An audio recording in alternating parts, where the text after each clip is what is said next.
What's that? No, what's all that banging around?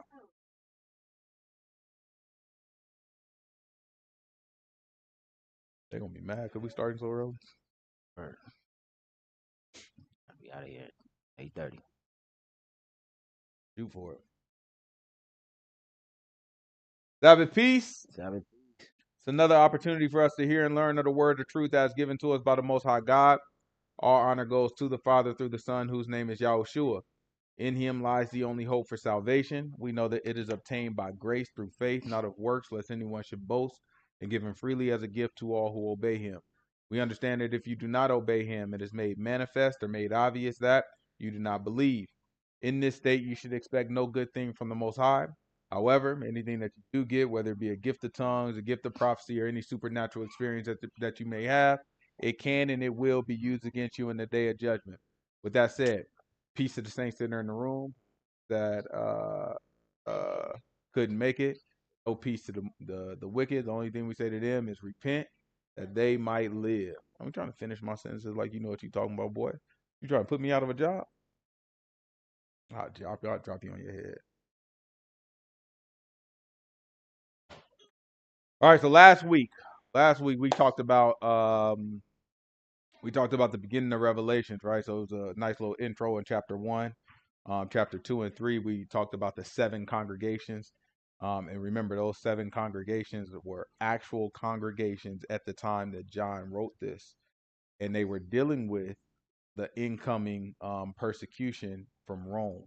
So Rome went and hunted a lot of people that believed in Messiah, especially Hebrews that believed in the Messiah. They hunted them down, chased them around, killed them, made them martyrs, right? So they did that all over the land of Turkey. Then after that, we went into chapter 4 where John began to see John began to see a vision. And the vision that he saw was in heaven, and he had a clear vision of the Most High God sitting on the throne. Remember, not Yahushua, but the Most High God sitting on the throne. So we looked at some of that and how we got some of that same imagery back before in Ezekiel and Isaiah. Then we went into chapter 5, and chapter 5 talked to us about the Lamb. Remember, the Most High on his right hand, he had a book that nobody could open. And then the Lamb came up, and it was a lamb that had 7 horns and 7 eyes. The horns being the spirit.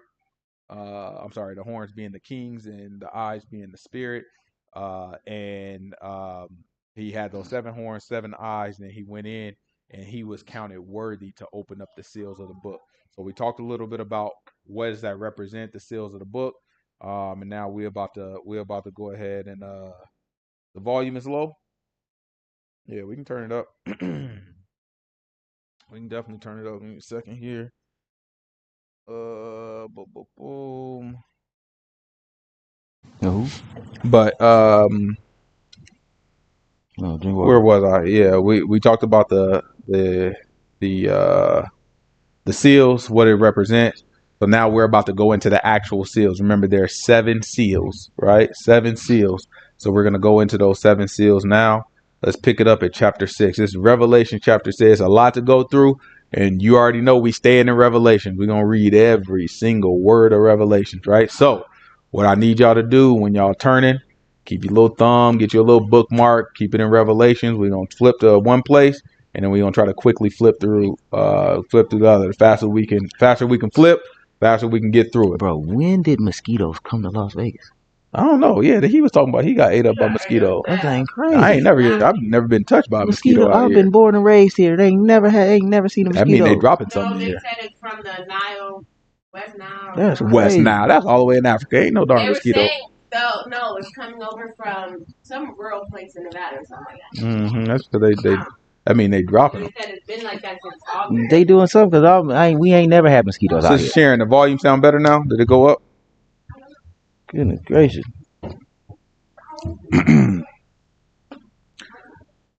This is Revelation chapter 6, verse 1. Revelation chapter 6, verse 1.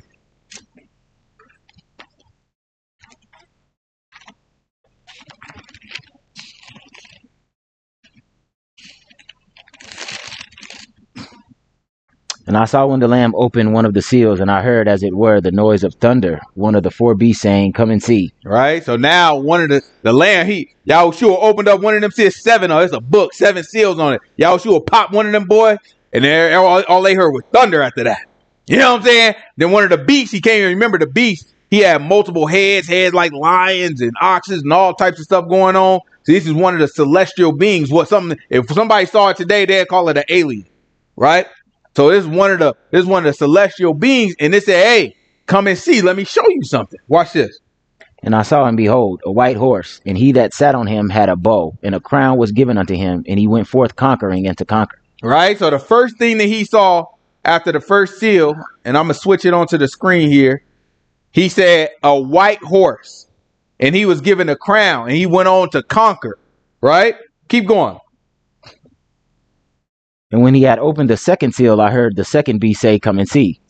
And there went out another horse that was red, and power was given to him that sat thereon to take peace from the earth, and that they should kill one another. And there was given unto him a great sword.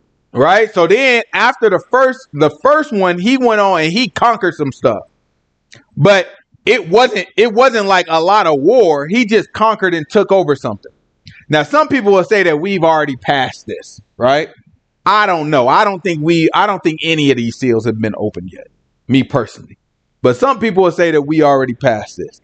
Then the next one, he's the red horse, so he takes away the peace on the earth, and everybody just start killing each other. There's a lot of people killing each other right now. I just read about y'all saw the black dude, right? The ones the Republicans are trying to use right now. No. The black dude. It was a Ukraine lady sitting on the bus. White lady, little white girl sitting on the bus, and he came and just out of nowhere stood up, slit her throat or poked her in the throat, killed the lady. Wow. Just right on the bus on camera, and then walked out. You know what I'm saying? And so they say he was just, he got all these episodes or whatever. They say that man been locked up, 20-something times before that. You know what I'm saying? And they kept releasing him because he crazy or whatever. But instead of doing something about it, they kept releasing him. And I'm like, yo, so look, when they got a point, they got a point. You know what I'm saying? They got a point. But here's my thing.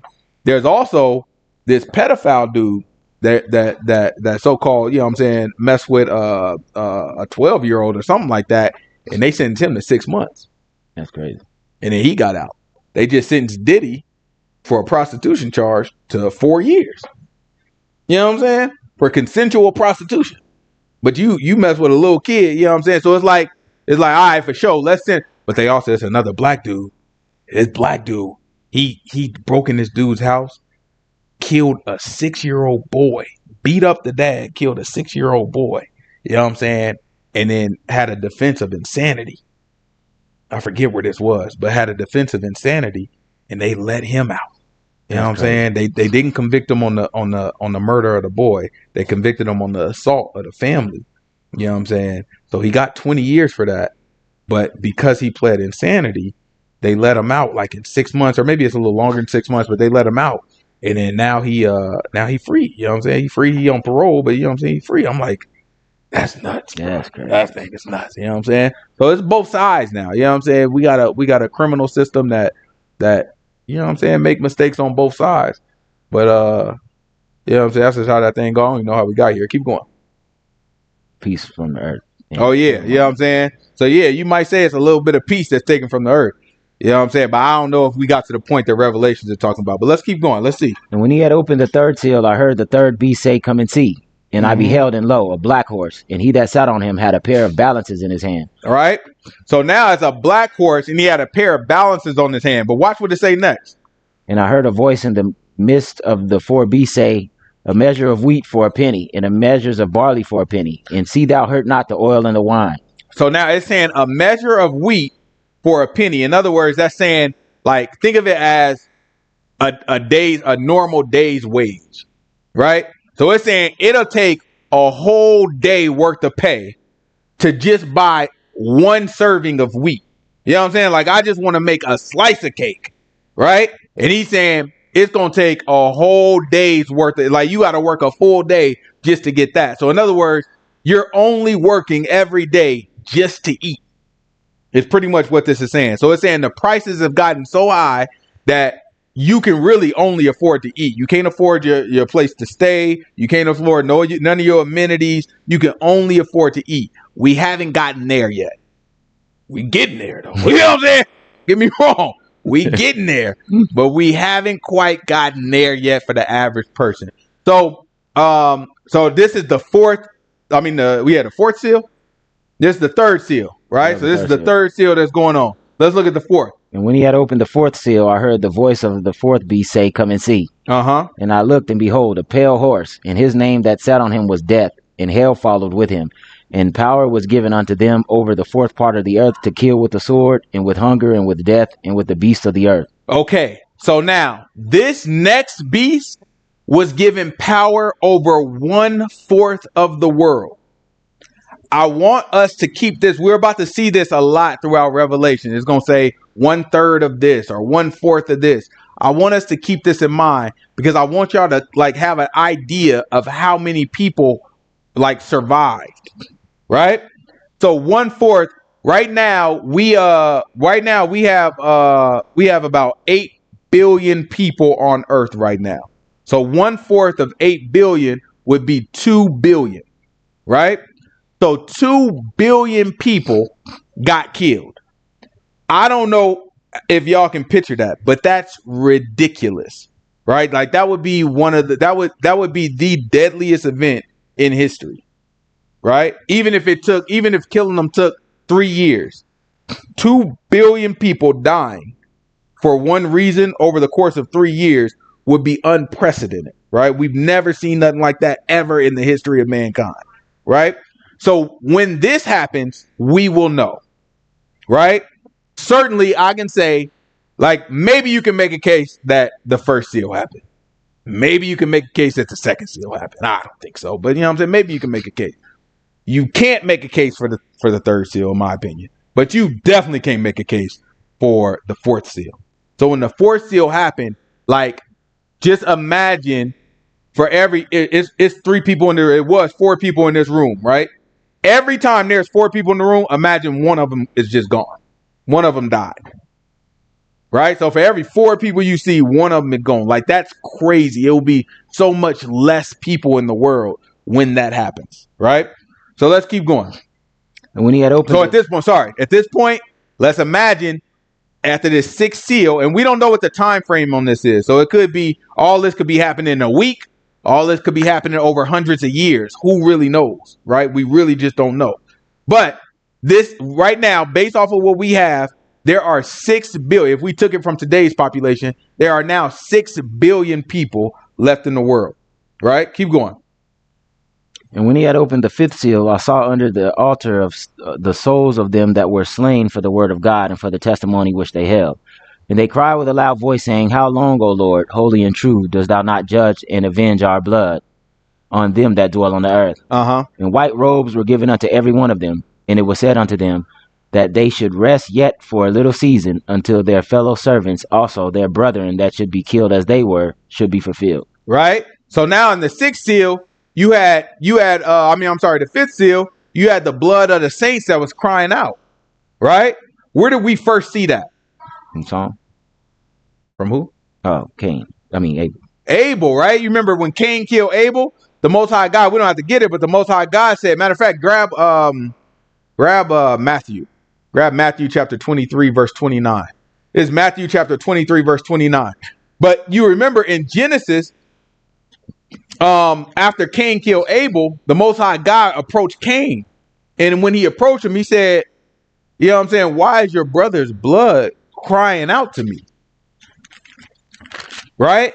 Because remember, and we don't have to get this either, but remember, Leviticus tells us the reason why we can't eat the blood of animals is because the book says the life is in the blood, like the brother said.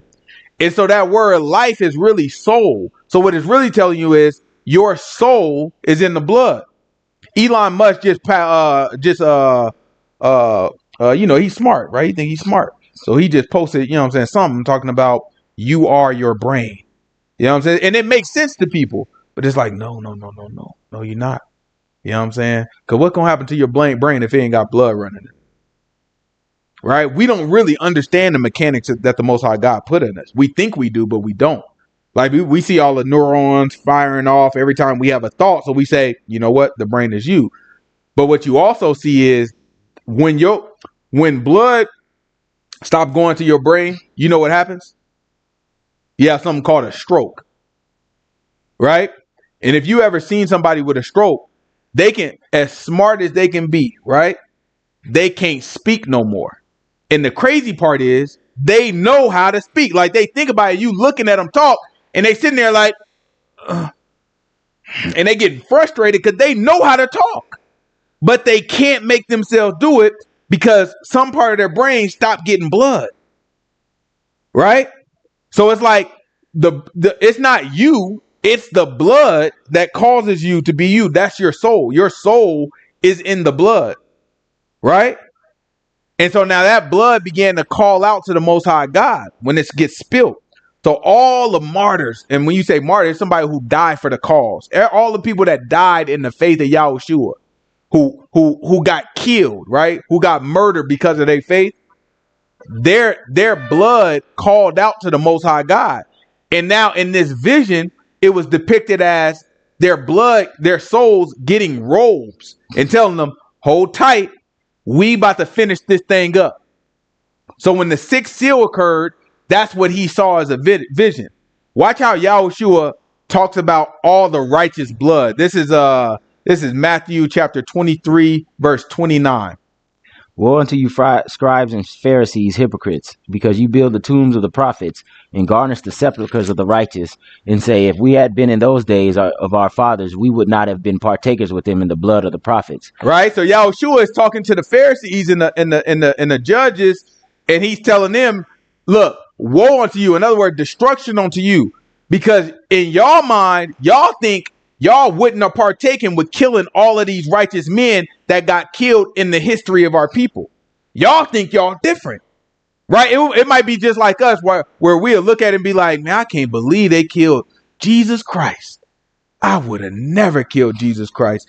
And then Yahushua will pop up to us and be like, oh, you think you different, but I'm telling you, you would have been right along with him. He's trying to tell them that, like, y'all would have been right. Y'all don't understand it because y'all haven't been faced with that situation yet. But I'm telling you, you would have been right along because y'all evil in your heart, right? Watch what he say next. For ye be witnesses unto yourselves that ye are the children of them which killed the prophets. Fill ye up the measure of your fathers, you serpents, ye generation of vipers. How can ye escape the damnation of hell? Wherefore, behold, I send unto you prophets and wise men and scribes, and some of them ye shall kill and crucify. Some of them ye shall scourge in your synagogues and persecute them from city to city, that upon you may come all the righteous blood shed upon the earth, from the blood of righteous Abel unto the blood of Zechariah, son of Berechiah, whom you slew between the temple and the altar. Right? So he's telling them, I'm going to send, Yahushua saying, after I die, I'm going to send you prophets. I'm going to send you, what do you say, scribes? What else he said? That upon you may come the righteous blood. No, before that, he said, I'll send unto you prophets and wise men and scribes. He said, I'm going to send to you scribes and wise men, right? I'm going to send all these boys onto you, and y'all are going to kill them. Now, the Pharisees are standing there like, oh, man, look, we ain't on nothing like that, right? Because in their mind, they don't see it. But then sure enough, after Yahushua died, that's exactly what they start doing. You remember, we don't have to get it, but you remember in Acts 7, when Paul consented onto the death of Stephen, right? And they stoned Stephen, all because he believed in the Messiah. But in their mind, they were doing God honor by killing Stephen.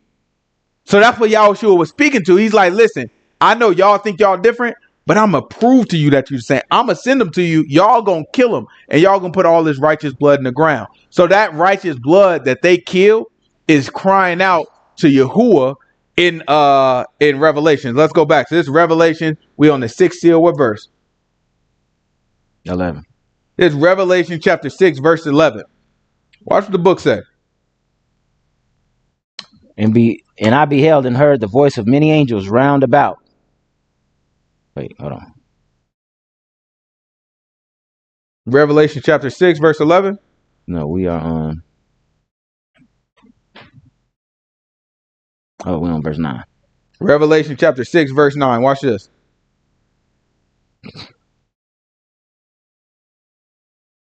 Oh, wait. Nope. 11. Okay, it's Revelation chapter 6, verse 11. Watch what the book say. And white robes were given unto every one of them, and it was said unto them that they should rest for a little season until their fellow servants, also their brethren that should be killed as they were, should be fulfilled. Okay. And I beheld when he had opened the sixth seal, and lo, there was a great earthquake, and the sun became black. So hold on. First, it was a great earthquake. So remember, the Lamb has this book. He popping these things. Bow. Every seal. And I personally believe with every seal, knowledge is increasing. The gospel is being preached by angels, though. Right? So knowledge is increasing. The gospel is being preached. Right? Visions are happening. People are beginning to prophesy again. Like the word of the Most High God is now circulating through the world again. And apparently with miracles, with signs and wonders, not just, you know what I'm saying, not just somebody like we doing right now where, you know what I'm saying, I'm telling you, please believe me, this is what the Bible means, right? It ain't just that. It's like people doing it with power, right? Miracles is happening. Crazy stuff. People being healed. Crazy. Not no Benny Hanna. You know what I'm saying? That is name. Not the dude that be smacking you with the darn prayer cloth, right? This is the real deal. The real McCoy, as they used to say. Right? What you doing, boy? What you doing? Thought you were trying to write on my darn wall. That's what I was about to ask. So listen, wrong age, boy. Let's keep going. Watch this. So an earthquake happened. What else? And the sun became black as sackcloth of hair. So then the sun became black, right? So you got a picture. He popped this sixth seal. Everything starts shaking. Who been in an earthquake? Anybody been in an earthquake? Anybody been in an earthquake and knew they was in an earthquake? Yeah, but like, no, we ain't know what I'm talking about. I remember I was in an earthquake one time in California, and like my mama had this she had this like mid-say, it's like a shelf that separated the dining room and the living room, I think, if I remember it correctly. I was like maybe 4. You know what I'm saying? And then when the thing starts shaking, it looked like a weight, like this shelf. It was a wall. It was built into the house, so it was like a wall. And that thing looked like it was a wave. Like the way that thing was turning like that thing looked crazy the way it was shaking. And everything was shaking so hard. Everything fell off of it. It was the craziest earthquake I've ever been in. And everybody like, yo, run, go stand under this and get under this, that, another. And my little stupid self was sitting there like, whoa. You know what I'm saying? Probably about to die. And then it stopped. You know what I'm saying? But a real earthquake is crazy. So that's what happens. An earthquake happens. And then after the earthquake, the sun just turned black. Like it's broad daylight, but now the sun is black. You can't see nothing. So it's dark in the daytime. You can't see nothing. You ever seen it when it's like super dark cloud? You know what I'm saying? And all of a sudden it almost seems dark outside when it's the daytime. Well, no, it ain't like that. It's darker than that. Right? Keep going. No clouds. And the moon became as blood. Right? Then the moon, when the moon came up, the moon is red. Right? Keep going. And the stars of heaven fell onto the earth. And then the what? The stars of heaven fell onto the earth. What do you think it feels like when the stars of heaven fall onto the earth? Even as a fig tree casts her untimely figs when she is shaken of a mighty wind. They say the stars of heaven fell on earth like if you took a fig tree. Y'all probably don't know what a fig tree is, but think of it like an apple tree, right? You take an apple tree and you shake it. Okay. Right? And when you shake it, it falls to the ground. So it's like shaking an apple out of the apple tree and it hitting the ground. That's how the stars came and they start hitting the earth. So what does that sound like to y'all? A meteor. Like a meteor shower. You know what I'm saying? It's just a bunch of big flaming rocks, boom, pounding into the ground. So now we live in Las Vegas. If that happened here, what you think it'll look like? oh, we dead. Some people probably gonna die. What do you think it'll look like? Fireworks. I mean, let's just take the strip. What the strip look like after this start happening? Destroyed. Remember we were talking about the stratosphere, right? When I took y'all to see stratosphere, what do you think the stratosphere look like when this start happening? That thing gonna be like the twin. It's gonna be like the 9/11, right? Oh no! They gonna knock them down. Bow, boom, everything gonna fall. That's how the whole world gonna look, because it's gonna be all these stars falling out of the sky, smacking large buildings, boom, blowing them up. It's going to be worse than 9/11. Wait, Actually, right? All types of buildings being hit, stuff falling down, and people are going to die. People are going to get hurt. All types of crazy stuff is going to happen. So then what is that going to make us want to do? Run around the street and we're gonna die. Let's see. Keep going. And the heaven departed as a scroll when it rolled together, and every mountain and island were moved out of their places. Right? All the mountains and the islands, remember that. The mountains and the islands were moved out of their places. Right? So it's a big earthquake. The earth is moving. Right? Y'all ever heard of plate tectonics? No. Right? Yeah. What's plate tectonics? It's like these little plates, right? So he's saying plate tectonics is like these little plates. Right. That's his exact words. Keep going. They're like plates. He said they're like plates. Not This is like riveting. Not actual plates. Okay. They always shift. Like they go like That's right. That's right. So according to their science, we don't know if this stuff true, but according to their science, underneath the surface of the earth, you got these little plates that kind of lock together like this, right? And they almost fit where the continents are. And so they rub against each other like this, and that's when you get an earthquake. Because underneath the ground is shifting. So one is on top of the other or below the other, and they shift back and forth, and that causes earthquakes. But the idea is if they shift a lot, then entire landforms can shift. So like an island that's here can end up moving over here. Or a continent that's over here can end up moving over here. Or things can get closer together or further apart. So what this is saying is all this stuff moved around, right? After these stars start hitting the ground, after this big earthquake, after the sun got black, after the moon got red, after everybody is running around screaming, we're all gonna die, right? Because everybody's panicking and freaking out. And watch what the book says about them panicking and freaking out. Watch this. And the kings of the earth, and great men, and the rich men, and the chief captains, and the mighty men, and every bondman, and every free man hid themselves in the dens and in the rocks of the mountains. So look, every bondman and every free man, in other words, everybody who had some money and everybody who was broke, what did they do? Hid themselves in the dens and in the rocks of the mountains. They started to go into the mountains and they started to hide themselves. Why would they hide themselves inside a mountain? They're like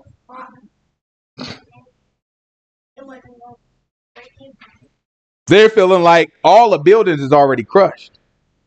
So let me find somewhere to hide. Right? Watch, keep going. And Watch what they say. And said to the mountains and rocks, fall on us and hide us from the face of him that sits on the throne and from the wrath of the Lamb. So the great day of his wrath is come, and who shall be able to stand? So they're hiding inside of rocks, and they're telling the rocks, fall on us, right? Just look, I'm hiding inside of this mountain. Just fall on me and hide me from the Most High God, because he's placing his wrath on the earth. So when this sixth seal happened, the average person knows that this is the Most High God doing this, right? Right now, if you told us, oh, you know what, we might be on the fourth seal right now, we don't know. Don't know if we on it. The average person don't know that. I'm telling y'all, according to the book, when it gets to the sixth seal, everybody know what's happening. Everybody know this is the Most High God. He's doing this. He's trying to kill everybody. This is crazy. Right? This is when people begin to start to fear the Most High God. Right now, people don't fear the Most High God. Y'all wake up, every one of us, we wake up, y'all go to school. Y'all ain't thinking about the Most High God when y'all at school. Y'all don't think about him until we have Bible study. I'm telling you, there's going to come a day where everybody going to think about him, because he becomes real to people, because he going to start doing all this crazy stuff. Right? Our goal is to make sure he real to us before we get here. That way, we don't have to share in the madness that he got going on. Right? Let's keep going. And after these things, I saw four angels standing on the four corners of the earth, holding the four winds of the earth, that the wind should not blow on the earth, nor on the sea, nor on any tree. And I saw another angel ascending from the east, having the seal of the living God, and he cried with a loud voice. Watch this. To the four angels to whom it was given to hurt the earth and the sea, except hurt not the earth, neither their sea, neither the sea, nor the trees, we have sealed the servants of our God in their foreheads. Mm-hmm. And I heard the number of them which were sealed. And I heard the number of them which were sealed. What verse is this? 4. Oh, we in chapter 7? I heard the number of them which were sealed. And what number was it? Sealed 144,000 of all the tribes of Israel. Of all the what? Of all the children of Israel, there were what? 44,000. On to the next several verses, it's about to tell us about the specific tribes. Go ahead and read a couple of them. Of the tribe of Judah were sealed 12,000. Uh-huh. Of Reuben were sealed 12,000. The tribe of Gad were sealed 12,000. So 12,000 from every tribe. Can I ask y'all a question? Where can we find the tribe of Gad right now? Who's the tribe of Gad? We don't know. We would have no idea. There is nobody in the world right now. Nobody. You can get on social media. You can go talk to your teacher. You can go talk to a professor. Go talk to a scientist. Nobody right now can tell you who the heck is the tribe of Gad. Right? However, the book say he gonna take he gonna take 12,000 from every single tribe. Which means at some point we gonna have to know what the tribes are. And that kind of makes sense, doesn't it? Because when we break the seals, guess what's starting to grow? Information, knowledge. So some of the knowledge that's going to grow is where we're from, what tribe we descend from. It's a couple of the prophets that talk about this. Grab Joel chapter 2. This is Joel chapter 2, verse 28. Then we're going to come back to Revelation chapter 7, verse 4. It's Joel chapter 2, verse 28. Go turn the thing up.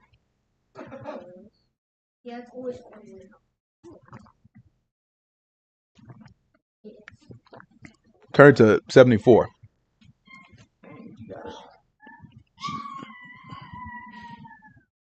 What you messing with all the rest of the stuff for? Just that. Trying to make it hot. Just sit your, I just told you to turn to 74. That's all you got to do. You always trying to do too darn much. Make it hot. Bro, they say your mic is out. Really? Let me see. No, yeah, it looks like it's fine.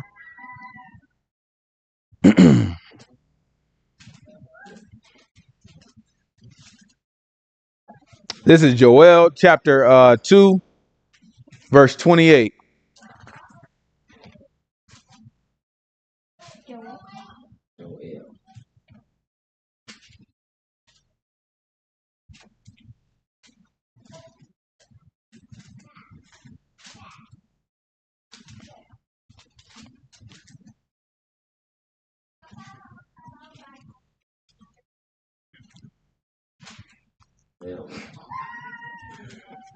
That boy struggling for Joel, huh? I could have sworn, because I could have sworn, like, I just knew Amos came right after Hosea. I forgot it's wedged in between Hosea and Amos.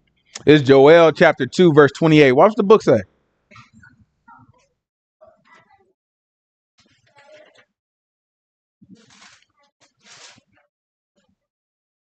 And it shall come to pass afterward that I will pour out my spirit upon all flesh, and your sons and daughters shall prophesy. Okay. And your old men shall dream dreams, and your young men shall see visions. Okay. And also upon the servants and upon the handmaids in those days will I pour out my spirit. Mm-hmm. And I will show wonders in the heavens and in the earth, blood and fire and pillars of smoke. Right? Ain't that what we're seeing? We seeing wonders in heaven. The book say the whole heaven rolled up like a scroll. Right? The moon turned to blood. You know what I'm saying? The sun turned to sackcloth, like hair. Right? That thing was black. Right? Keep going. And I will show wonders in the heavens and in the earth, blood and fire and pillars of smoke. The sun shall be turned into darkness and the moon into blood before the great and terrible day of the Lord comes. Right? So you see, this is what Joel is prophesying, what we're reading about right now in this sixth seal. The sister asked, she said, but the bloodline is so diluted. How then? Right? She's saying our bloodline is so diluted. How will we know? Because we've been trained to think of like being an Israelite as something to do with DNA.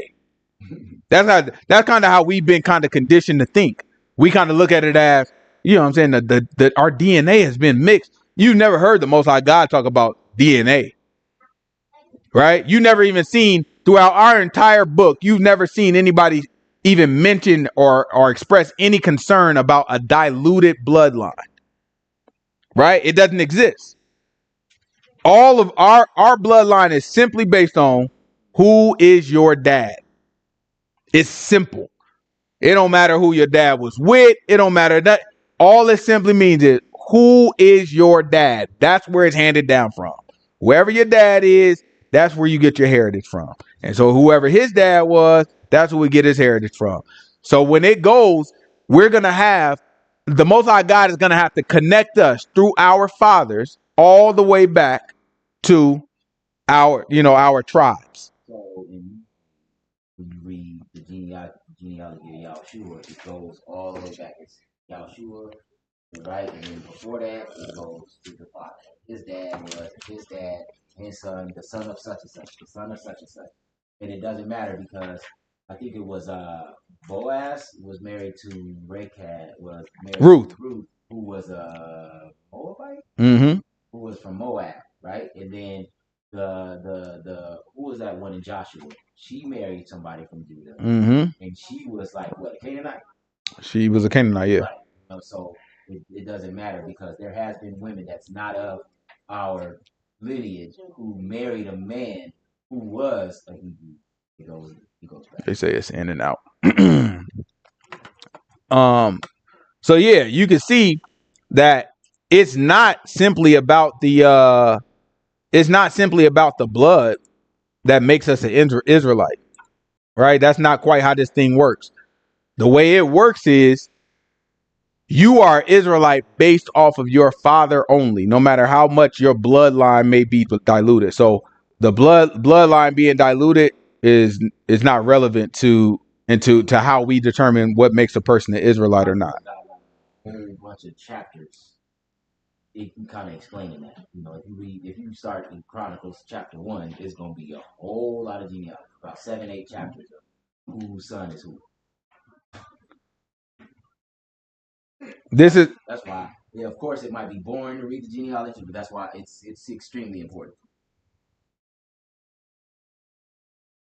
Let me know if his mic is behaving better now. Let's keep reading in Joel.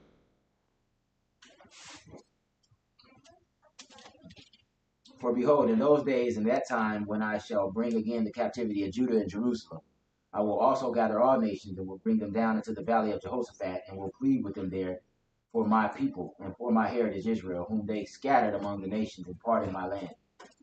They have cast lots for my people and have given a boy for a harlot and sold a girl for wine that they might drink. Mm-hmm. Yea, and what have ye to do with me, O Tyre and Sidon, and all the coast of Palestine?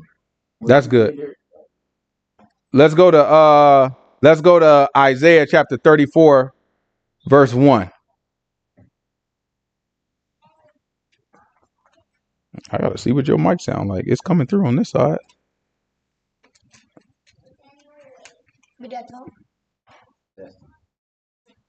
It works, but I don't know why it's not.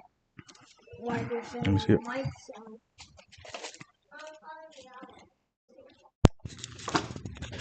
Is something wrong with the mic or something? Or is it not working? Oh, okay. Is that better? Yeah. Can you hear me? How many was that? Can everyone hear me? All right. Hosea, what? Isaiah 34, verse 1. You can take this off now. I just took off the because it got a built-in mic on this one too. All right. So it sounds like that works better. Okay. Come near, ye nations, to hear, and hearken, ye people. Let the earth hear, and all that is therein, the world, and all things that come forth of it. For the indignation of Yahuah is upon all nations, and his fury upon all their armies. Uh-huh. What is that?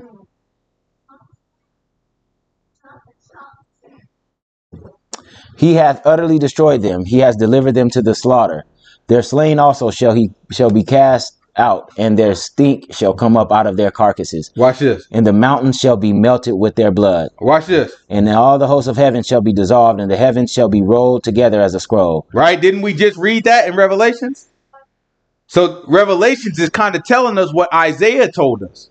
Right? Watch this. Keep going. And all their hosts shall fall down as the leaf falls off the vine, and as a falling fig from the fig tree. Right? For my sword shall be bathed in heaven. Behold, it shall come down upon Idumea and upon the people of my curse. That's to judgment. good. We'll get back to that too, because that's important too. How the sword is going to come down from Idumea. That's Edom. But we'll come back to that. Right? This is check out Isaiah chapter 2 real quick. I just want you to see how Isaiah told us about the rocks too. How we going to hide in the rocks. This is Isaiah chapter 2.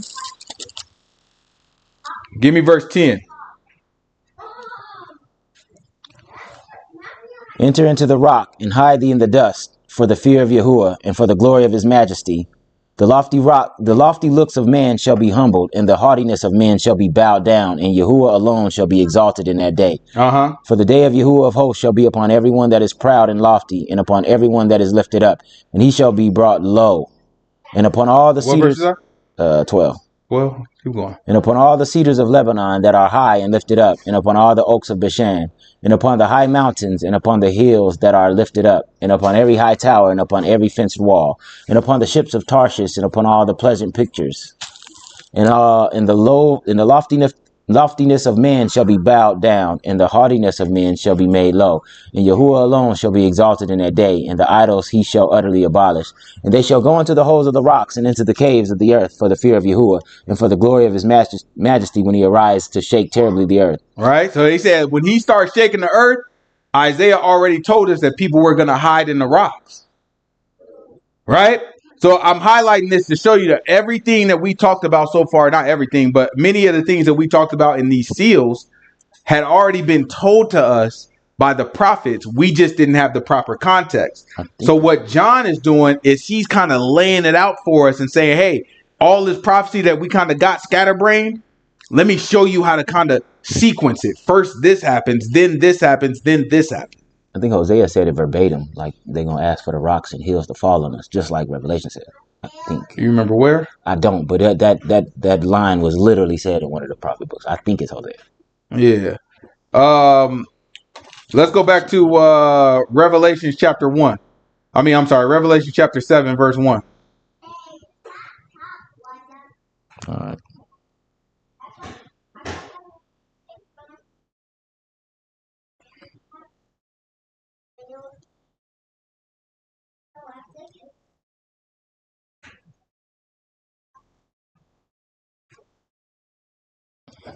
All right. You said chapter 1?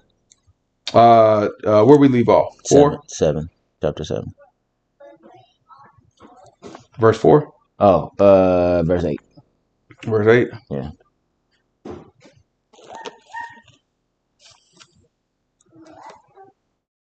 So here we see that the Most High God chose 144,000 different Israelites by tribe, right? And he marked them. And he put a mark on them. And where did he put the mark? On their forehead or on their forehead? So he put a mark on their forehead, right? And that identified them as something that the Most High God has set aside.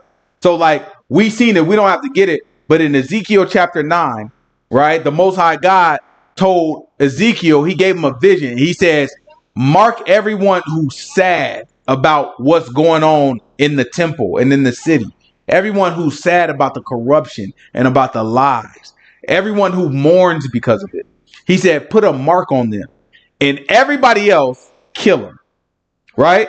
So that's what this signifies. It kind of goes back to what Ezekiel prophesied, that there are going to be some that are marked, right?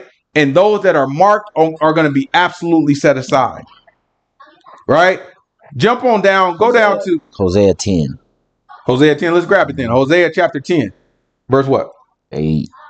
I knew it was Hosea. It's Hosea chapter 10, verse 8.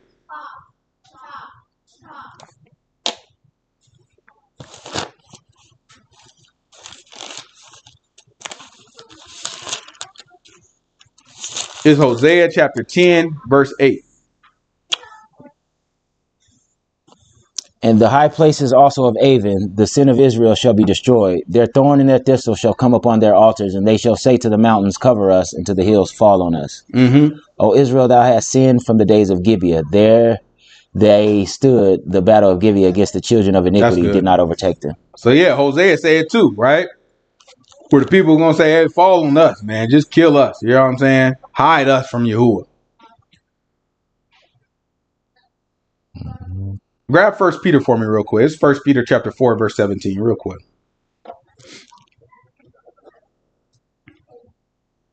1 Peter what? 1 Peter chapter 4, verse 17.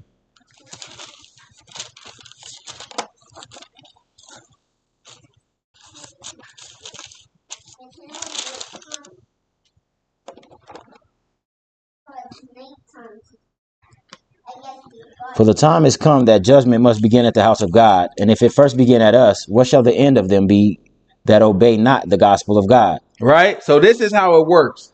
The Most High God first is going to look to us. Right? He's first going to look for judgment to come to us. That's what's been happening. Right? He punished us first. He cursed us first. He made us go into slavery first. He made us be oppressed by all nations first. So now that he's already judged us, the rest of what we're reading in Revelations is him judging the world, him cursing the world, him oppressing the world. Everything that was happening to us essentially is going to happen to them in an accelerated pace, right? Through natural disasters and natural events. So that's what we're seeing, and that's pretty much what Peter told us. So for him to tell us that there are going to be 144,000 Israelites selected based off of what tribe that they're in, that lets us know that we're going to have to know what tribe we're in, right? So the process that happens, and this is documented throughout the scripture. Go to Isaiah 43, verse 5, I mean. This is Isaiah 43, verse 5. This is documented throughout the scripture that we as Israelites will be gathered from all nations, right? All nations.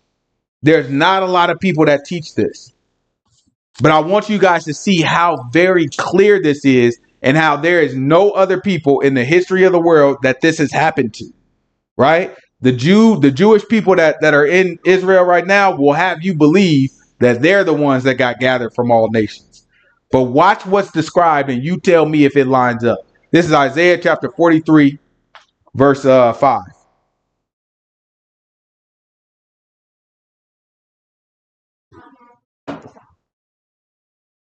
Good, bro? Yeah, my bad. It's Isaiah chapter 43, verse 5. Fear not, for I am with thee. I will bring thy seed from the east and gather thee from the west. I will say to the north, give up, and to the south, keep not back. Bring my sons from far, and my daughters from the ends of the earth. Everyone that is called by my name, for I have created him for my glory. I have formed him, yea, I have made him. Bring forth the blind people that have eyes, and the deaf that have ears. Let all the nations be gathered together, and let the people assemble. Who among them can declare this and show us former things? Let them bring forth their witnesses, that they may be justified, or let them hear and say, it is truth. Ye are my witnesses, saith Yahuah, and my servant whom I have chosen, that ye may know and believe me, and understand that I am he. Before me there was no God formed, neither shall there be after me. I, even I am Yahuah, and besides me there is no Savior. I have declared and have saved and have showed when there was no strange God among you. Therefore ye are my witnesses, says Yahuah, that I am God. Right? So now the Most High God is telling us he's going to gather us and then prove to us that he's God. Right? This is Ezekiel chapter 20. Matter of fact, before we get that, get Malachi chapter 4, verse I think it's 4 or 5. Give me Malachi chapter 4, verse 5.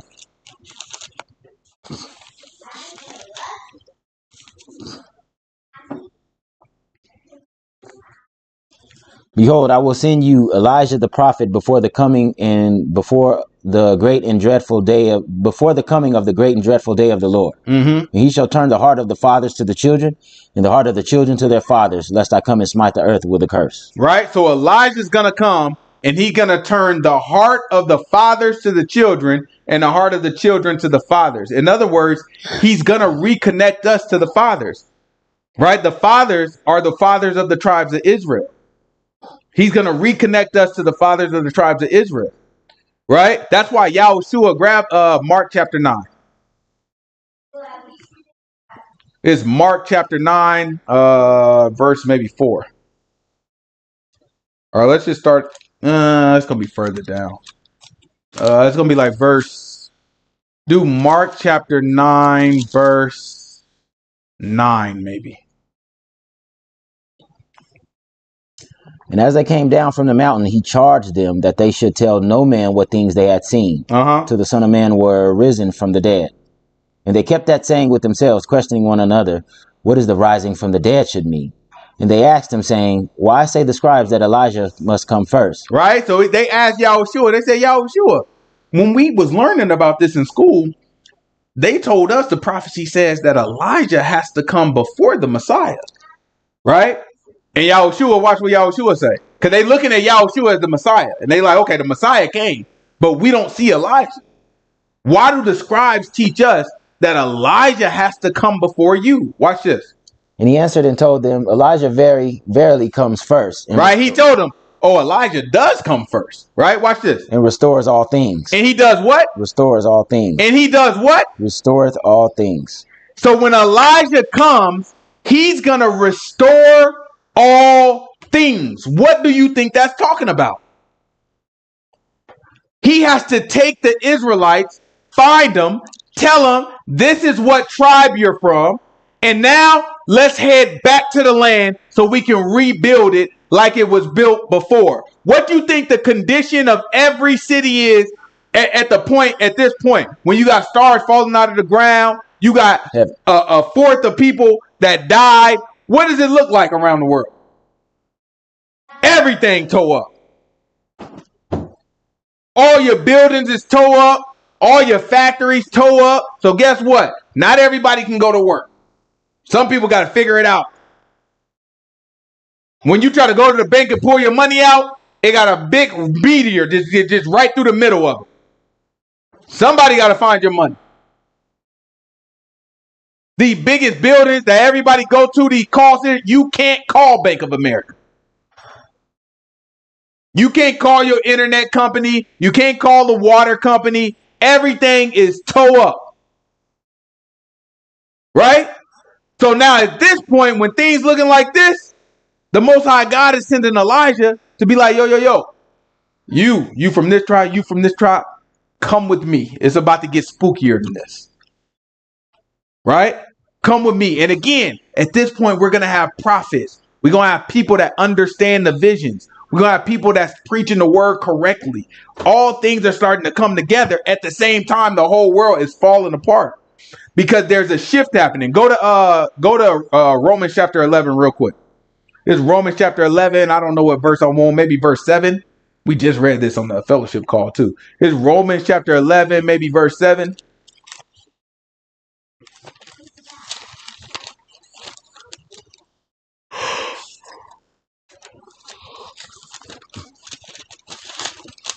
They call a movie, if you ever watch a movie called a post-apocalyptic movie, that's what it's going to look like.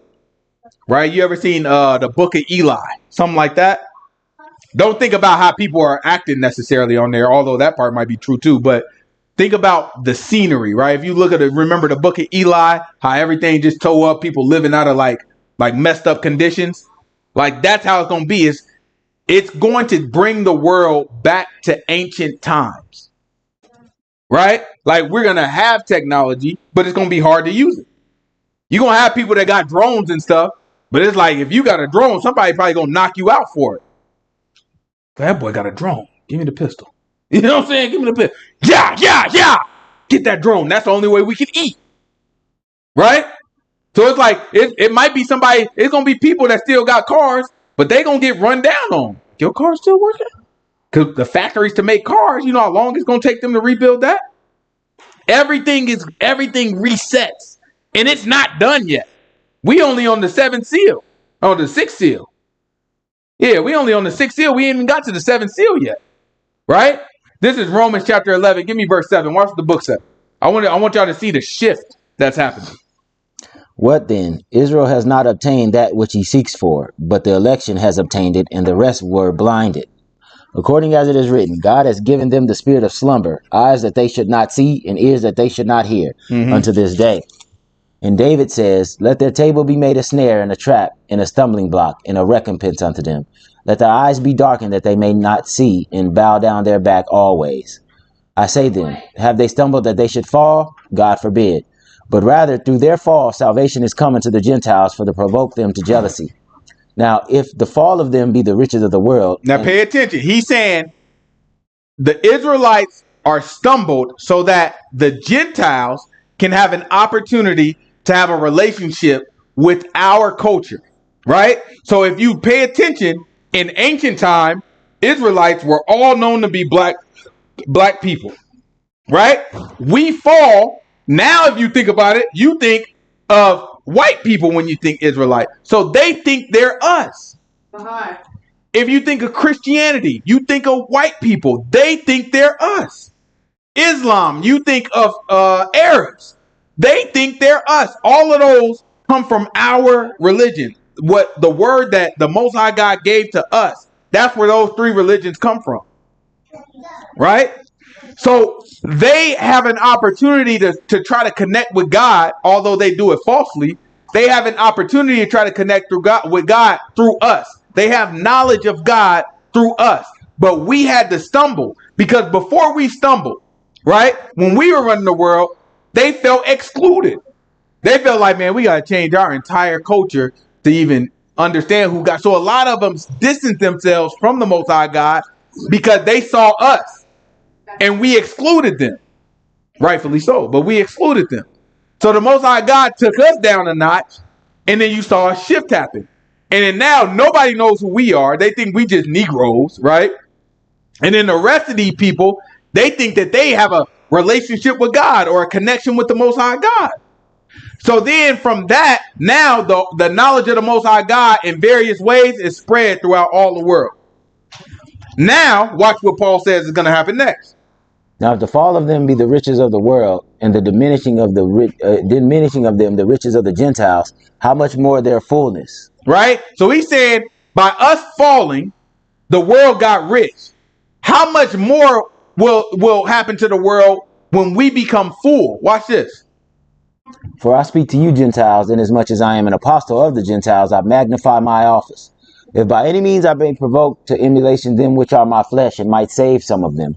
For if the casting away of them be the reconciliation of the world, that what shall the receiving of them be but life from the dead? Right? When we're received back, that leads to the resurrection. In other words, he's saying when it comes time, after the Israelites are taken down the peg, which we are now, right? When we discounted, we cursed, we're oppressed, when don't nobody know us, he's saying after that time when the Most High God begins to receive us, where he begins to let the world know who we are, at that point, we're leading to the resurrection of the dead, the end of the world, essentially. So that's the shift that's happening now, is that now the Most High God, where he was oppressing us and making sure that nobody knew who we are, now he's starting to highlight us and make sure everybody knows who we are. And that's the role of Elijah, right? That's what Malachi is prophesying. So real quick, let's jump over to Revelation, where we leave off. Actually, Ezekiel chapter 20. I forgot about that. This is Ezekiel chapter 20 real quick, because I want y'all to see how we're gathered from all the nations. It's Ezekiel chapter 20, verse 33.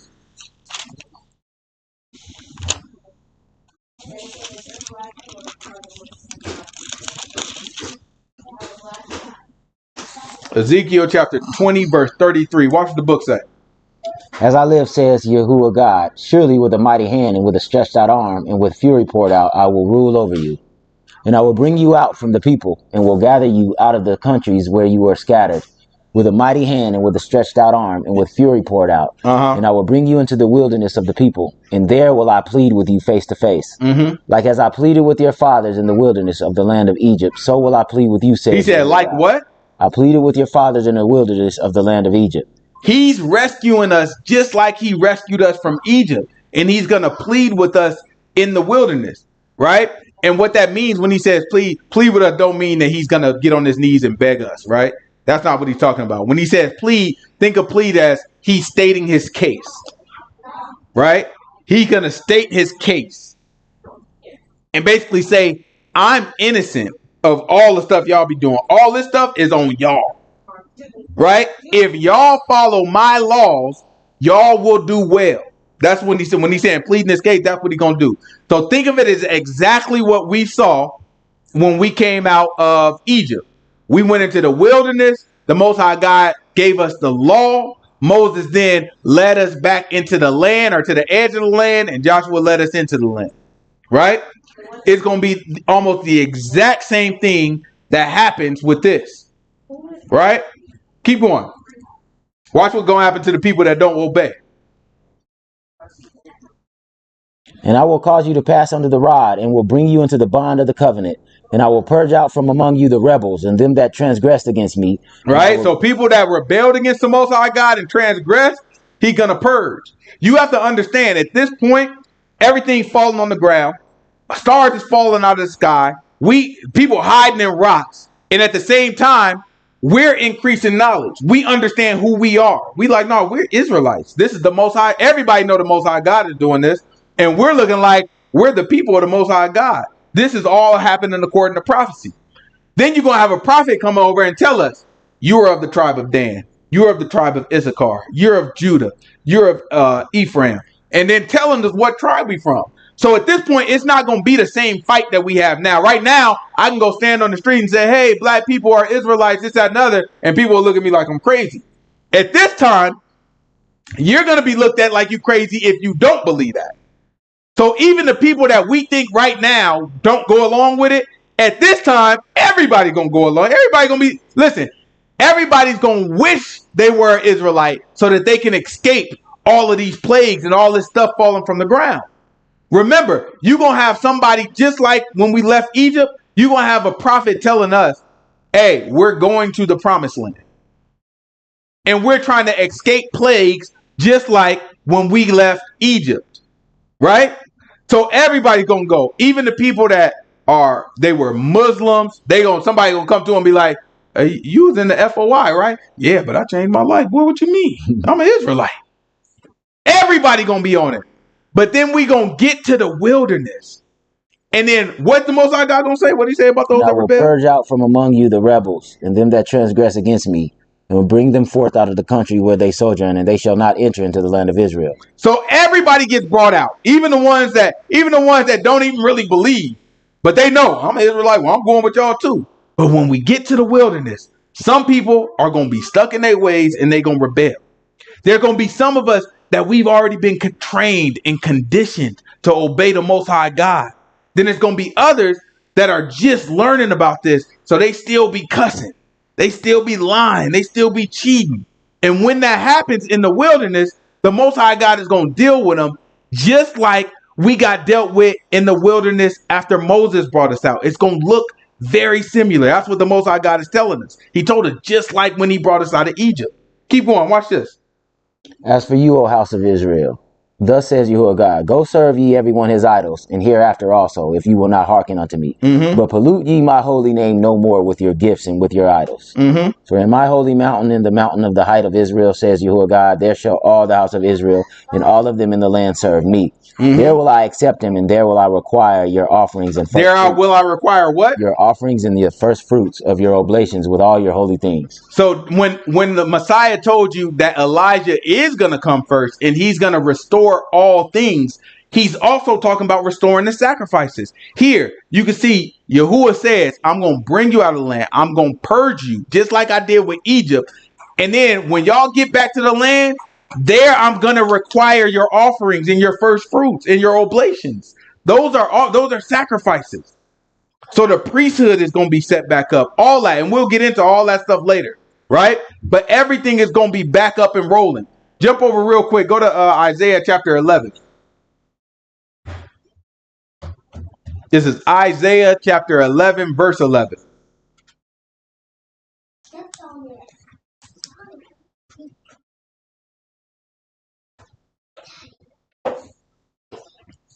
Right? It's important to kind of see.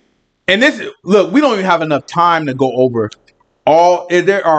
You wouldn't believe how many Bible verses and prophecy that talks about us being taken from all nations and taking it. It is probably the most talked about prophecy in the book by far, not even close, actually. Right? It is all over the place. I collected every one that I could find. Right? It is all over the place. So we don't have enough time to even scratch the surface of all of them. But the message in them is the same as what we're about to read right here and what we just read. This is Isaiah chapter 11, verse 11. And you'll see how Isaiah prophesies very similar to what we just read from Ezekiel. And it shall come to pass in that day that Yahuah shall set his hand again the second time to recover the remnant of his people, which shall be left from Assyria and from Egypt and from Pathros and from Cush and from Elam and from Shinar and from Hamat, and from the islands of the sea. And from the islands of the sea. When they say islands of the sea, it's talking about what we would consider like America and Hawaii and Guam and all these different places, all the places that's not connected to the large land that Israel is connected to. Right? All the places that from Israel you would have to cross water to get to. That's what it's talking about. Keep going. And he shall set up an ensign for the nations and shall assemble the outcasts of Israel and gather together the dispersed of Judah from the four corners of the earth. The envy also of Ephraim shall depart, and the adversaries of Judah shall be cut off. Ephraim shall not envy Judah, and Judah shall not vex Ephraim. But they shall fly upon the shoulders of the Philistines toward the west. They shall do what? Fly upon the shoulders of the Philistines toward the west. So the Philistines, right? It's a lot of stuff they're going to have to change. So the Philistines is what is today called Palestine. That's the land, at least. Maybe not the same people. But the land, right, of Palestine is the same land of the Philistines. So it's saying that we're going to fly on the shoulders of the Philistines and go what direction?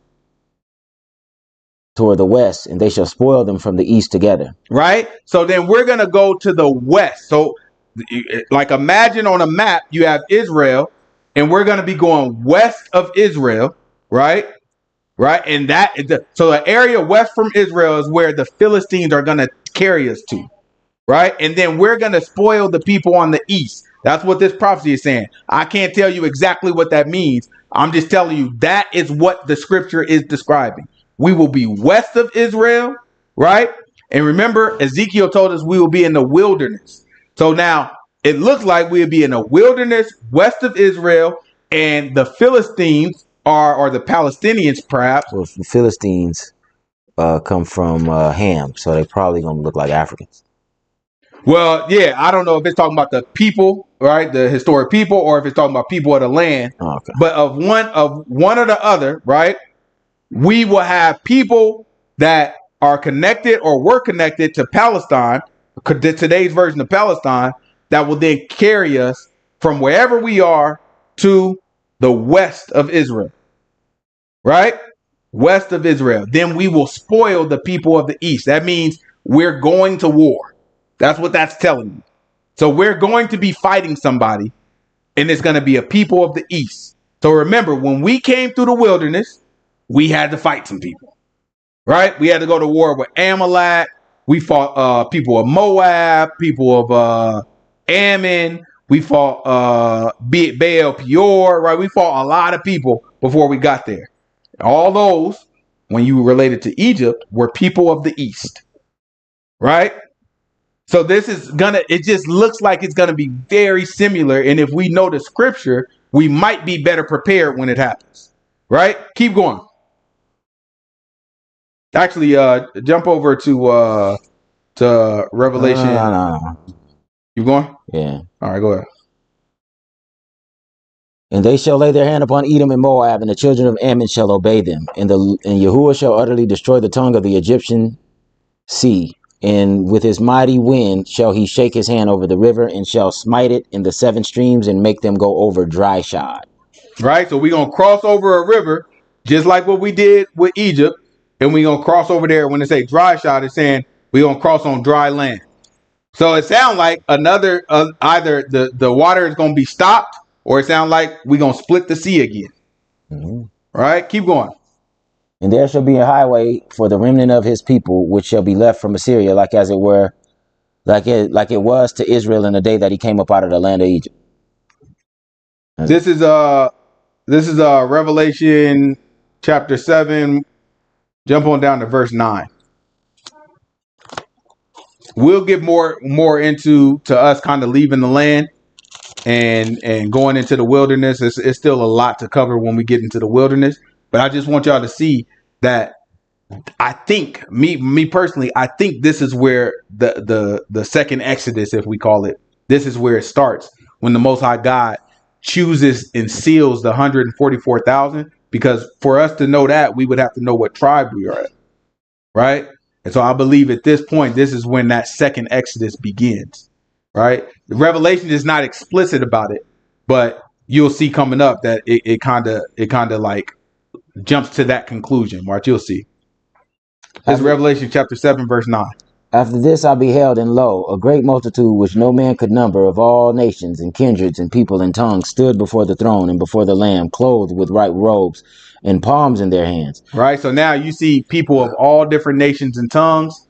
They have white robes and palms in their hands. Right. So these people were accepted of the Most High God. That's why you can't listen to these Israelites that be sitting there telling you Gentiles ain't gonna get in. They have no idea. I'm telling you, they have no idea what they're talking about. Keep going. And cried with a loud voice, saying, Salvation to our God, which sits upon the throne, and unto the Lamb. And all the angels stood round about the throne and about the elders and the 4 beasts, and fell down before the throne of their faces and worshiped God, saying, Amen. Blessing and glory and wisdom and thanksgiving and honor and power and might be unto our God forever and ever. Amen. And one of the elders answered, saying unto me, What are these which are arrayed in white robes? And whence came they? And I said unto him, Sir, thou knowest. And he said unto me, These are they which come out of the great tribulation, and have washed their robes and made them white in the blood of the Lamb. So this is like a flash forward, right, of the end. He's saying the people that you see are the ones who made it in the end, right? So when he says made it out of the great tribulation, he's talking about all the foolishness that we about to read about. Keep going. Therefore are they before the throne of God, and serve him day and night in his temple, and he that sits upon the throne shall dwell among them. Right? So he that sits among the throne shall dwell among these people. So again, this is talking about when New Jerusalem comes down, because that's when God dwells among the people, right? Keep going. They shall hunger no more, neither thirst any more, neither shall the sun light on them, nor any heat. For the Lamb which is in the midst of the throne shall feed them, and shall lead them into the living fountains of waters, and God shall wipe away all tears from their eyes. Is this chapter 8? Yeah. Let's go chapter 8 real quick. And when he had opened the 7th seal, there was silence in heaven for about the space of a half hour. So now the 7th seal, everything became silence for about 30 minutes, right? Watch this. And I saw the 7 angels which stood before God, and to them were given 7 trumpets. And another angel came and stood at the altar, having a golden censer, and there was given unto him much incense, that he should offer it with the prayers of all saints upon the golden altar which was before the throne. And the smoke of the incense which came with the prayers of the saints ascended up before God out of the angel's hand. Right. So now the smoke of the incense rose up. But watch what happened. And the angel took the censer and filled it with fire of the altar, and cast it into the earth. And there were voices and thunderings and lightnings and an earthquake. And the 7 angels which had the 7 trumpets prepared themselves to So real quick, look, he took the censer, it was on fire, he cast it down into the earth, and then turned into lightning and thunder and earthquakes, right? So now something else big fell on the earth. So you got to imagine people feeling like, oh, okay, it passed. Then it was quiet for 30 minutes. And who knows if that's 30 minutes for us that were on earth, or if that's heaven time 30 minutes, and that could be any matter of time that's on earth. But after that, he cast that thing down. Everybody think it's been cool for a little bit. And then boom, it start back up. A bunch of thunder and then lightning and earthquakes, stuff shaking. A big thing come out of the ground, hit the, another meteor or something hit the ground and blow some stuff up. Right? Keep going. The first angel sounded, and there followed hail and fire mingled with blood. So this is the trumpet? Right? Go back a little bit. And 7 angels which had the 7 trumpets prepared themselves to sound. Right? So now you have 7 trumpets that we're about to witness. So I'm going to put them up on the screen. Let's go through these trumpets real quick. And the first angel sounded, and there followed hail and fire mingled with blood, and they were cast upon the earth, and the third part of the trees. Hold on. So let's recap real quick. I just want y'all to see all the stuff that's been falling from the ground, right? So now, falling from the sky. We got in the 6th seal, you got an earthquake, black sun, blood moon, falling stars. So a whole bunch of stars just falling, hitting the ground. The book describes it as like shaking a fig tree and figs falling off of the tree, right? Then after that, you got silence, and you got this other thing that, you know what I'm saying, it's a censer that held the prayers of the saints, got lit on fire, threw down, and then that falls on the ground. Excuse me. Right. That falls on the ground. And then more earthquakes start to begin. People think it's cool. Now the trumpets start to blow. As soon as the trumpets start to blow, immediately you got hail mingled with fire, right? So that's probably more meteorites that come down, and then that hits the ground. And what does it do? Watch this. And they were cast upon the earth, and the third part of the trees was burnt up, and all green grass was burnt up. Right? So all green grass, trees, fruits, all that stuff, after this hit, a third part of it everywhere was burnt up. What do you think that does to economy? Every one of us either is a vegetarian, a meatitarian, or a boatitarian, right? Our meat has to eat the grass. So if suddenly one day we wake up and a third part of the grass is gone, how do you grow as many cows and lamb and sheep and chickens? Something has to give. Things are going to have to change, right? So now even the people that survived this far, you got stuff hitting the buildings. It had been wars. It had been all types of stuff. People fighting against each other, trying to survive. But you know what? I still got a couple cows. Now it's like, dang it, my cows can't even eat. Right? Because a third, you got to think about how big. If you divided all the vegetation of the world into 3 equal parts, one of those are now gone. That's huge. Right? That means probably a third of the earth is going to be struggling and hungry. A whole bunch of famines happening. Right? Let's look at the next one. And the second angel sounded, and as it were, a great mountain burning with fire was cast into the sea, and the third part of the sea became blood. Right? So now you got another huge meteorite that looked like a mountain. It came down, hit the water. Right? And after that, the sea became blood, the book says. Keep going. And the third part of the creatures which were in the sea and had life died, and the third part of the ships were destroyed. So now the ships, all like a third part of the ships got destroyed from this meteor. Right? So that tells me it probably hit somewhere in the Atlantic Ocean or over there, you know what I'm saying, over there close to Israel where we got all them ships. It's hit somewhere over there because that's where most of the ships are in the world, right? That do all the transport. A third of them gone. So if y'all can think about it, if y'all remember when COVID hit, there was a chip shortage. And at the same time as that chip shortage, there was a block in what's called the Straits of Hormuz, right? That's over there where the Red Sea is, where Moses crossed. It's over in that area. There was a block. A ship was blocking everything. So none of the ships can go. And if y'all remember, prices of stuff that got shipped over went through the roof like cars. Right? The car prices went through the roof. That's because they couldn't get their shipments over. So imagine how bad. That was just one little area getting blocked. Imagine how bad it gets when a third of the ships are no longer, like somebody who paid for their ship, it just got destroyed. So now I got to come up with the money to get another ship. But don't forget that my buildings have already been destroyed by this stuff. So like nobody's getting money like they used to. You just surviving off of what survived the meteor blast. And now your ships are gone. A third of them are gone. Not just that, but now a third of the sea life is gone. So everybody who was out there fishing, still selling fish, now it's much harder to get fish. Right? Keep going.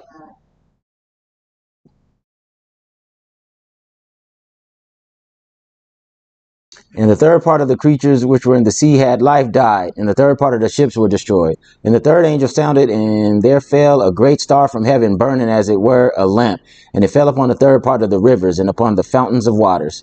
And the name of the star is called Wormwood. And the third part of the waters became wormwood, and many died of the waters because they were made bitter. And the fourth angel sounded, and the third part of the sun was smitten, and the third part of the moon, and the third part of the stars. Hold on. So the wormwood, when they say wormwood, that's like poison. Yeah. So it hit the rivers, and we have to understand that we don't drink from the ocean, right? So when you turn on your tap water, when you get water out of the store and get the bottled water, whatever, none of that water is from the ocean, right? All of that water is from some river. So what they do is they go to rivers or springs, right? And then they get the water, but it's in one way, shape, or form, it's from a river. So then the river had, the way the Most High God have it set up is the ice forms at the top of a mountain, and then as it gets lower and lower, it melts. That melt turns into a stream of water, and as the water builds up, it carves itself out a river. So it just constantly goes. Clouds go, they go to the top of the mountain. It rains, it snows, it hits the top, it's ice, then it melts, and it goes, and that's how we get clean water, right? Because the water of the ocean is not clean, and it's definitely not clean now because we already had a mountain hit of it, and it killed a whole bunch of sea life, right? So you have the rivers that's left. That's how we drink water. A third of the rivers got poisoned and turned to what? Wormwood. Wormwood, right? So that means it got poisoned. So now there's a lot of river water that you can't even trust, right? Because there's another meteor that had poison in it that hit a third, that hit something that affected a third of the water streams in the world. Right? Keep going. And the fourth angel sounded, and the third part of the sun was smitten, and the third part of the moon, and the third part of the stars, so as the third part of them was darkened, and the day shone not for a third part of it, and the night likewise. Right? So that means that you look at it the day usually lasts from, like 6 to 6. Right? But now, for a third part of your day, it's shorter. So what would that be? Third part?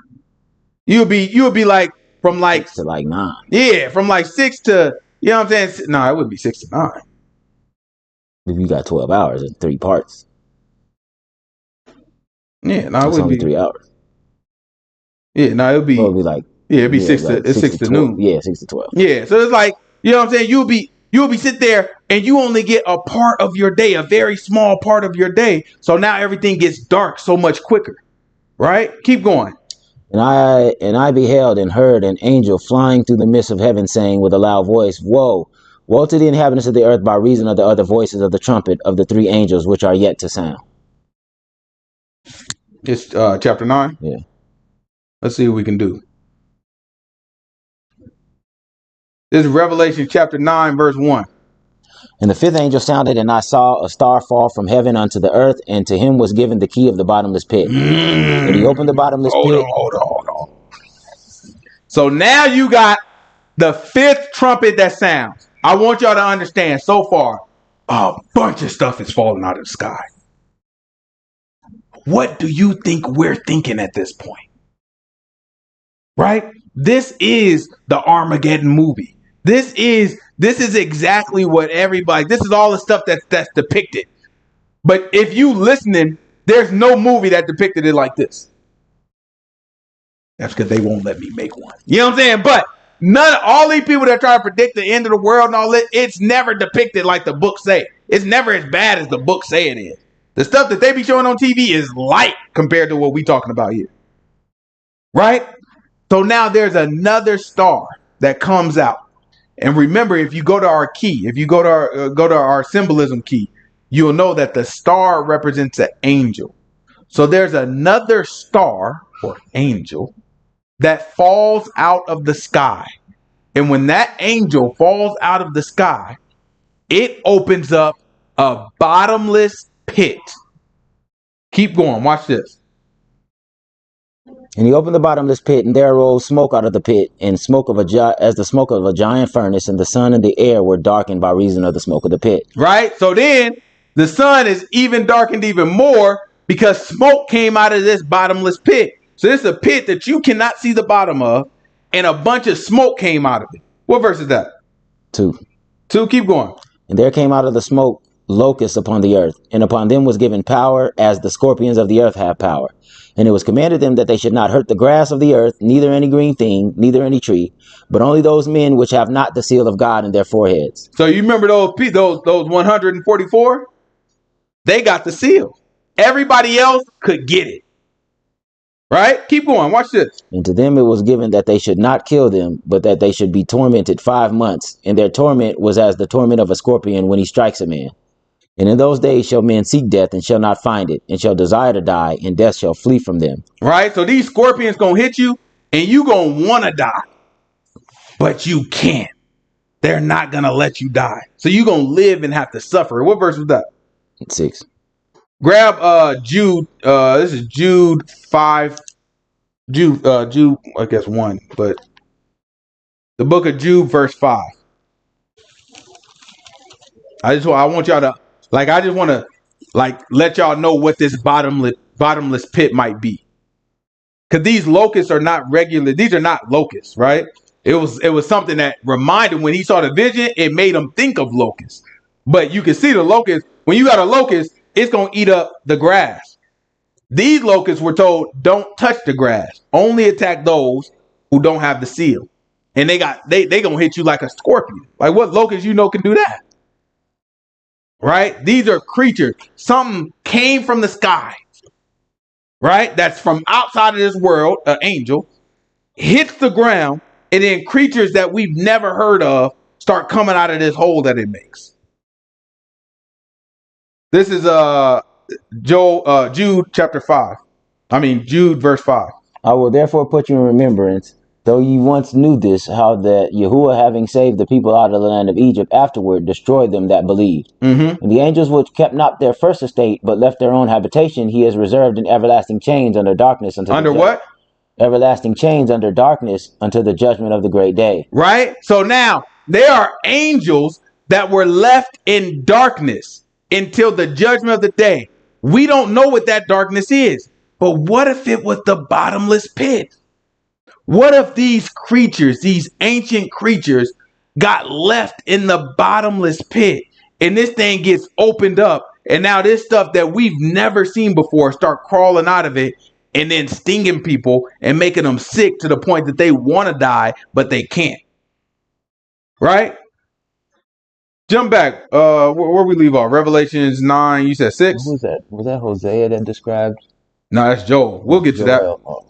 Actually, yeah. Let's look at that. Well, let me see. I think there's a little bit of description in Revelations 2.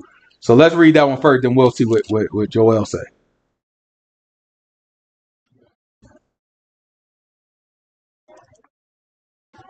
And in those days shall men seek death and shall not find it, and shall desire to die, and death shall flee from them. And the shapes of the locusts were like unto horses prepared unto battle. Look, these are some creatures that we talking about. The locusts look like horses prepared for battle. Watch this. And on their heads were, as it were, crowns like gold. And their faces were the faces of men. So then they had faces that look like people. Right? I just want y'all to understand, we've never seen anything like this before. He's trying to describe it the best he can. He's like, I don't know, it remind me of a locust, but that thing also like a locust maybe riding a horse, and it got a crown on it, but the face looked like a man's face. Like, he's describing something. He's looking like, I don't know. I've never seen nothing like this before. Right? Keep going. And they had hair as the hair of women, and their teeth as the teeth of lions. And they had breastplates, as it were, breastplates of iron, and the sound of their wings was as the sound of chariots of many horses running to battle. Right? So that thing, you know what I'm saying? That thing, they loud, they big, they look like people in the face. And they had tails like scorpions, and there were stings in their tails, and their power was to hurt men 5 months. And they had a king over them, which is the angel of the bottomless pit, whose name in Hebrew tongue is Abaddon. So then there is an angel that was over them, that had charge of them. Remember, Jude just told us that angels was locked away in the bottomless pit. Now this angel that dropped from the sky opened up the bottomless pit, and these creatures start coming out, and they got faces like men. and they start stinging people. Go to Joel. Watch this. Joel chapter 3.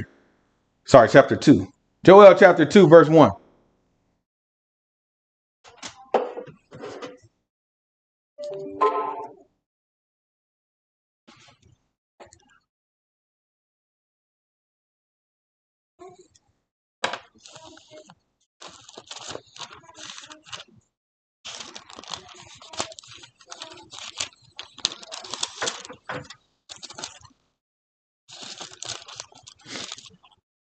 It's Joel chapter 2, verse 1.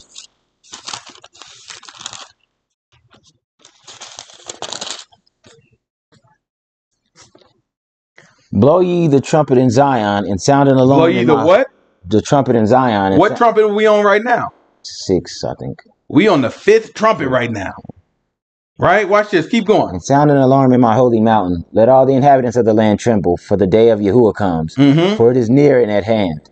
A day of darkness and gloominess, a day of clouds and thick darkness, as the morning spread upon the mountains. A great people and strong. There has not been ever the like, neither shall there be any more after it, even to the years of many generations. A fire devours before them, and behind them a flame burns. He's talking about these same things that John described as locusts, right? Watch this. He said, before him a fire devours, and what happens after him? And behind them a flame burns. Right? Keep going. The land is as the Garden of Eden before them, and behind them a desolate wilderness, yea, and nothing shall escape them. The appearance of them is as the appearance of horses, and as horsemen so shall they run. Right? So he's trying to describe them too. Joel is trying to describe them too. And he's describing them kind of like horses too. Watch this. Like the noise of chariots on the tops of mountains shall they leap, like the noise of a flame of fire that devours the stubble, as a strong people set in battle array. Right? So he describing their sound like chariots, which is similar to what John described them as. Before their face the people shall be much pained, all faces shall gather blackness. They shall run like mighty men, they shall climb the wall like men of war, and they shall march every one on his ways, and they shall not break their ranks. In other words, they stay aligned. Nothing causes them to come out of alignment. So they climb up walls, they go down, but they always align.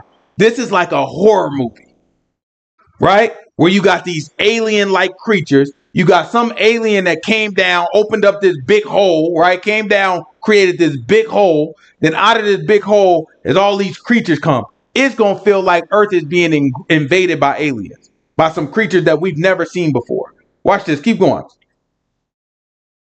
Neither shall one thrust another. They shall walk every one in his path, and when they fall upon the sword, they shall not be wounded. They shall run to and fro. So in other words, we going to be trying to fight these things, right? And we going to be swinging our weapons at it. Bow! And it's not even going to touch it. Like we going to hit it. Bow! That thing going to hit the sword. And it's going to, you know what I'm saying? Come right after us again. Right? Keep going. Watch this. They shall run to and fro in the city. They shall run upon the wall. They shall climb up. They shall climb up upon the houses. They shall enter in at the windows like a thief. The earth shall quake before them, and the heavens shall tremble. The sun and the moon shall be dark, and the stars shall withdraw their shining. And the Lord shall utter his voice before his army, for his camp is very great. For he is strong and executes his word. For the day of the Lord is great and very terrible, and who can abide it? Right? Let me show y'all. There's the book of Jubilees and the book of Enoch, right? Now, I would say Enoch, I think, is safe to consider inspired by the Most High God. Not so much Jubilees, but I want to show you guys from a historical standpoint what these books are talking about. So this is the book of Jubilees, chapter 5, verse 6. I put everything in there, but for the sake of time, we only gonna read the highlighted part. It says, and against the angels whom he had sent upon the earth, he was exceedingly wroth. This is talking about the Most High God. He's exceedingly mad. And he gave commandment to commandment to root them out of all their dominion. And he bade us to bind them in the depths of earth.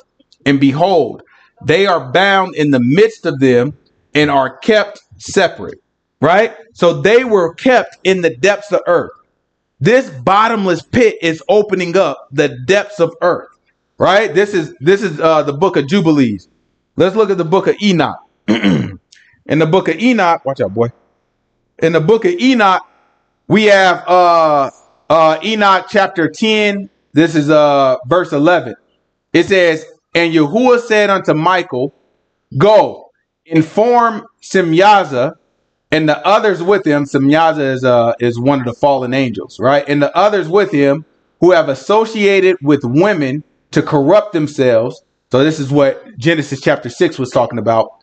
With them in all their uncleanness, when all their sons kill each other, and when they see the destruction of their loved ones, bind them for 70 generations under the hills of earth, until the day of their judgment and their consummation, until the judgment which is for all eternity is accomplished.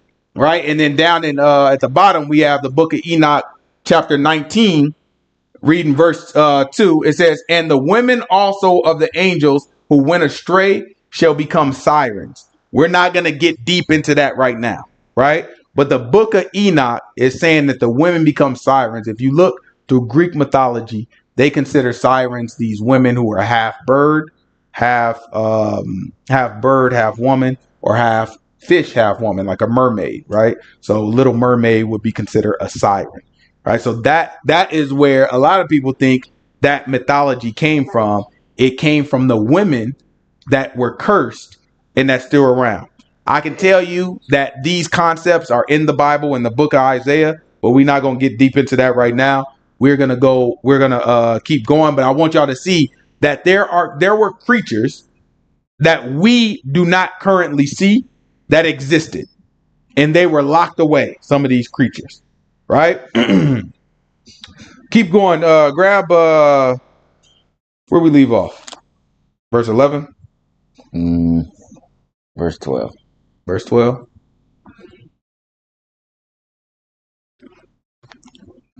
This is Revelation chapter 9, verse 12. One woe is past, and behold, there comes 2 woes more hereafter. And the 6th angel sounded, and I heard a voice from the 4 horns of the golden altar, which is before God, saying to the 6th angel which had the trumpet, loose the 4 angels which are bound in the great river Euphrates. And the 4 angels were loosed, which were prepared for an hour and a day, and a month and a year, for to slay the 3rd part of men. Right. So now these are 4 angels that were what? Loosed. No, that were bound. Oh, wait. So these angels were kept locked up under the Euphrates River, which is a valley, right? You see that the Jubilee said that they were locked in the valleys, right? So that's a valley where the rivers are, right? So now these 4 angels were loose. They were allowed to come out. Watch what happens. Which were prepared for an hour and a day and a month and a year, for to slay the 3rd part of men. And they slayed the 3rd part of men. So now we already slayed the 4th of men. And let's say if we started at 8 billion, that would bring us down to 6 billion, right? Now we're slaying a 3rd part of men. What would that bring us down to at that point? We would be down to 4 billion people. So now effectively, our total population, just based off of the numbers that we got so far, has been cut in half. That means look around the room, half of the people in the room, and then whatever room you in, are gone. They no longer exist. That's nuts, right? That's crazy. But that's where we are. Again, I don't know if this is happening in the time of a week, 3 weeks, years, decades. I don't really know, right?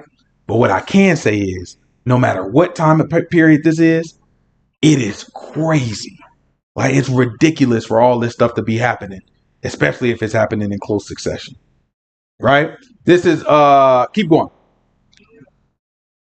What verse? 16. It's Revelation chapter 9, verse 16. And the number of the army of the horsemen were 200,000, and I heard the number of them. And thus I saw the horsemen. What is 200,000? I just want y'all to understand and visualize it. 200,000. How much is that? That is 200 million horsemen. You've never seen that many people anywhere ever. And these are not regular horsemen. These are creatures. Right?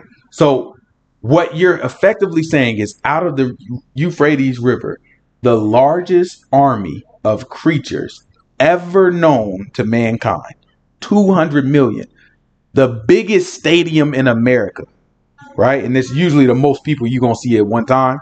If you go to you went to the Chris Brown thing, Allegiant Stadium. I think that holds 65,000 people. 75,000. Oh, excuse me. Right? 75,000 people. You look around, you've never seen that many people in your life. Right? It looked like seas of people. Right? They look at the Million Man March. That was one of the biggest gatherings. But they say it wasn't even 1 million people there. I don't know. They might be lying. It might have been 1 million people. Right? So now it's the Million Man March times 200. And these things, watch what they're about to be doing.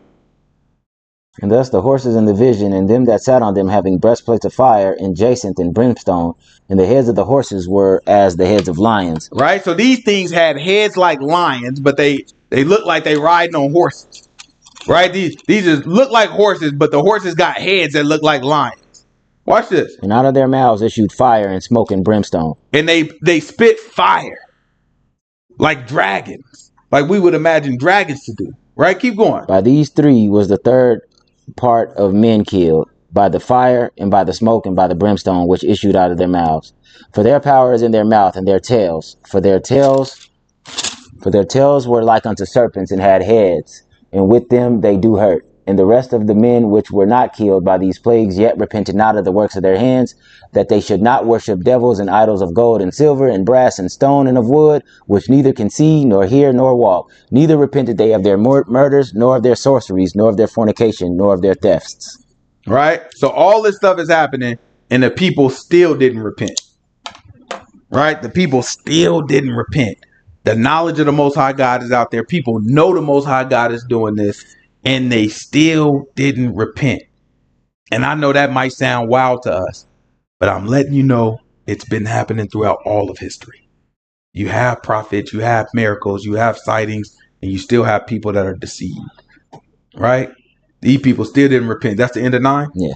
Right? So next week, we're going to jump into 10. In 10, you're going to see that he has a vision of an angel that brings him to the temple of the Most High God.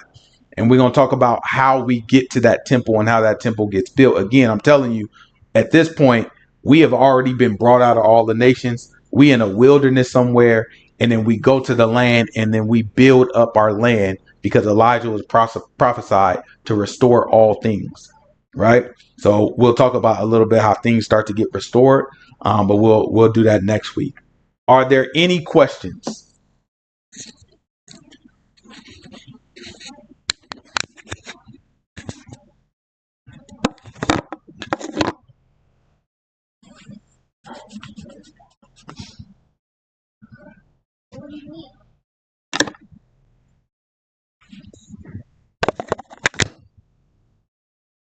All right, well, let's pray out.